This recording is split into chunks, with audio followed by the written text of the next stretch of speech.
So next topic is phototropism. Let us see what is phototropism.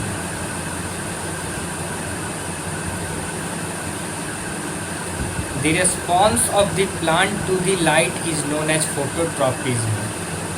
You see, the direction of plant is always toward the light, where light comes. You can see figure 7.6, and this response, this stimulus is said to be phototropism. On the other hand, animal like cockroach and earthworm move away from light. Root has tendency to grow toward the earth and stem tends to grow against it, and the response of root and stem towards and against the earth is known as geotropism. Some plants always grow toward the earth, and those type of stimuli are known as geotropism. Okay, I repeat, roots have tendency to grow toward the earth, and stem has tendency to grow upward the soil or upward the ground, and the response of root and stem toward and against the earth is known as geotropism. All living organisms show such type of response to stimulus such as temperature, touch, light and sound. Okay, let us see. Living things need food. Okay, all living things need food. How do you feel when you do not eat food on time? All living organisms need food. Food gives them energy to grow, to move, for other life process that go on inside their bodies. Green plants make their own food in their green leaves, and they are said to be autotrophs. So those organisms who make their own food by themselves are said to be autotrophs, as they make by themselves and they do not move about like animal in search of food. Plants are not moved from one place to another place in search of food. Many wild animals get their food by killing the other animals. Other eat only plants. Animals are heterotrophs as they depend on others for their food. Living thing excrete. There are several processes going on inside the body, such as digestion, respiration, etc. During these processes, some waste products are produced. These are removed from our body in the form of urine, sweat, inhale air, etc. So, every living organism excrete waste product. There are several processes going inside our body, like digestion of food, respiration, okay, inhale of oxygen and exhale of carbon dioxide. Okay, we also remove from our body in the form of urine. Okay, plants also excrete some water vapor, carbon dioxide in small pores like stomata. So this is the stomata by which plant excrete oxygen in day and carbon dioxide in night. Besides, some harmful substances are produced in plant as waste. Some plants remove their waste product as secretion. Other are able to store waste product in such a way that do not harm the plant. Okay, so these are the things related to the living things excrete.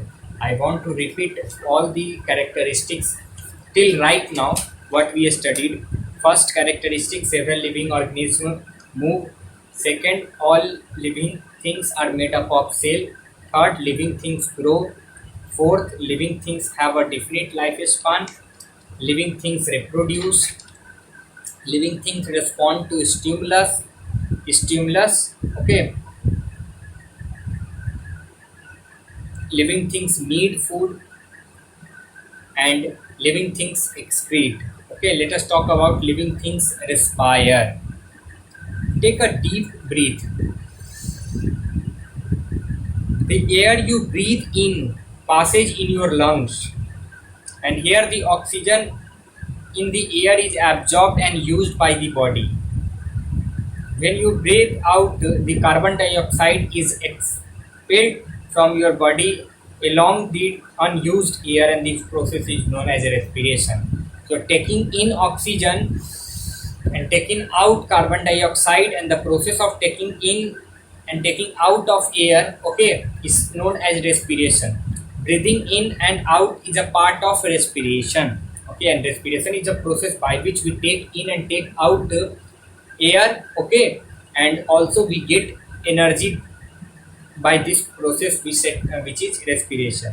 The oxygen breathe is combined with the food which digest the produce energy. Why we need energy? We need energy to stay alive.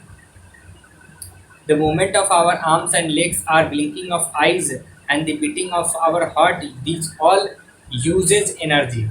You see energy when you read a book, you see thing that when you eat. Some oxygen is the primary need of your organism, and living things respire all the time. All land animals breathe in oxygen from the air. Animals like cows, dogs, birds breathe like us, and the earthworm breathes through its skin, and the cockroach breathes through several holes in its body. Fish breathe the oxygen dissolved in water through their gills. In plants, the process of exchange of gases take place through the tiny stomata in their leaves. You know that plants take in carbon dioxide for photosynthesis during the day and give out oxygen. Respiration in plants take place day and night. During the day, the amount of oxygen given out by them during photosynthesis is more than the amount of oxygen used by the respiration, and during the day plants supply oxygen to the air. So we know that every animal which are exist on earth, they need oxygen. Animal, okay, all land animal breathe oxygen for from the air. They need oxygen, so because they are for their survival. Fish, aquatic animals also breathe the oxygen dissolved in water throughout their gills. But plants, the process of exchanging the gas throughout the tiny pores, which is known as stomata in the leaves, they take carbon dioxide for photosynthesis, and it gives out oxygen. So we animals and plants are interdependent upon each other. Animal gives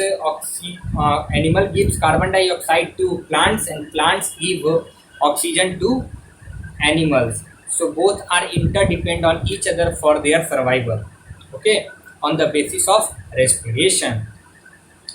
So these are the characteristics of living organism. I hope you understand, and please make a short note about the characteristics of living things. Okay, thank you.